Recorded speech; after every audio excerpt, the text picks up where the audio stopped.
محترم ناظرین، ترکی کے صدر رجب طیب اردوان کا کہنا ہے کہ پابندیوں کے بعد نیا دور شروع ہونے والا ہے۔ مقبوضہ بیت المقدس ہمارا شہر ہے، ممکن ہے عثمانی مزاحمت کا دور پھر زندہ ہو جائے۔ ترک پارلیمنٹ کے 27ویں سیشن پر پارلیمنٹ سے خطاب کرتے ہوئے انہوں نے کہا کہ دنیا بھر کے عالمی فورمز پر فلسطینی قوم اور دنیا بھر کے مظلوم مسلمانوں کے لیے آواز بلند کرنے پر فخر ہے۔ انہوں نے مزید کہا کہ مقبوضہ بیت المقدس ہمارا شہر ہے۔ جنگ عظیم اول کے دوران عائد کی جانے والی پابندیوں کے خاتمے کے بعد ایک نیا دور شروع ہونے والا ہے۔ ترک صدر کا مزید کہنا تھا کہ فلسطینی قوم کے حقوق کے لیے ہر فورم پر آواز بلند کریں گے۔ ہمیں فخر ہے کہ ہمارا ملک، قوم اور حکومت سب فلسطینی عوام کے لیے آواز اٹھاتے ہیں۔ بیت المقدس ہمارا شہر ہے، ممکن ہے کہ عثمانی مزاحمت کا دور پھر زندہ ہو جائے۔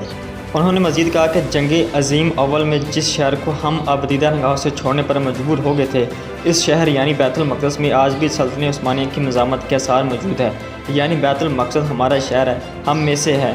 ہر پلیٹ فارم پر مظلوم فلسطینی عوام کے حقوق کا دفاع ملک و ملت کے حوالے سے ہمارے لیے باعث فخر و افتخار ہے۔ رجب طیب اردوان کا مزید کہنا تھا، ترکی کے لیے ہمارے آذربائیجان کے بھائی دو حکومتوں اور واحد ملت کی حیثیت رکھتے ہیں اور ہم اپنے تمام امکانات اور پورے قلبی خلوص کے ساتھ اپنے بھائیوں کے ساتھ تعاون جاری رکھیں گے۔